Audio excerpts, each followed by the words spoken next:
me dit, John, je vais vous montrer 3 sortes d'esprits qui causent le mal sur la terre. Jésus dit, mon fils, à la suite de la guerre dans le ciel, résultant de la rébellion de Lucifer, et l'insurrection des anges, de nombreux anges hérétiques et apostates furent chassés de leur patrie. Beaucoup des anges qui ont été chassés du ciel n'ont pas débarqué sur la terre, mais ils tombèrent dans le vide noir au-delà de la frontière du royaume des cieux, dans le firmament. Pourtant, malgré le fait que ces anges sont tombés dans le second ciel, leur attention n'est pas concentrée sur le 3e ciel mais plutôt sur la terre.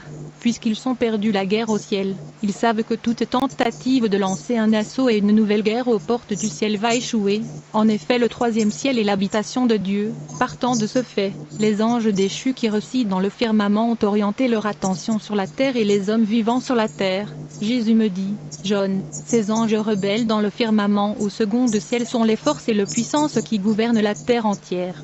Frères et sœurs, quand j'ai vu ces anges déchus dans le second ciel, j'étais époustouflé par leur beauté. Ces anges du second ciel sont faits de lumière. Leur corps a été construit avec des pierres précieuses qui rayonnaient d'une grande lumière. Ils étaient rayonnants et brillants. Dieu n'a pas enlevé leur puissance ni leur beauté. Ils vivent au second ciel. Ce sont eux qui influencent toute la terre. Ils ont pris contrôle de la terre entière et ils dominent la terre. Ils sont responsables du mal qui règne sur la terre.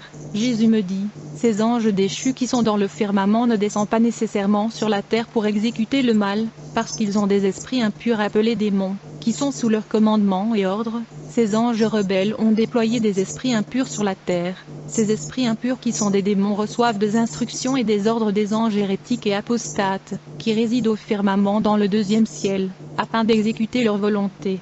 Il y a donc des milliards de démons qui opèrent à la surface de la terre, qui reçoivent des ordres et des instructions venant de ces puissants anges déchus, qui sont stationnés dans l'espace au 2e ciel. Ces démons n'ont pas de corps. Ils peuvent traverser le mur et les éléments physiques. Mais ces forces maléfiques gardent leur distance de chrétiens. En effet, quand un homme donne sa vie à Jésus, il reçoit le Saint-Esprit en lui. La présence de Saint-Esprit rend la personne brûlant, ardent et enflammée.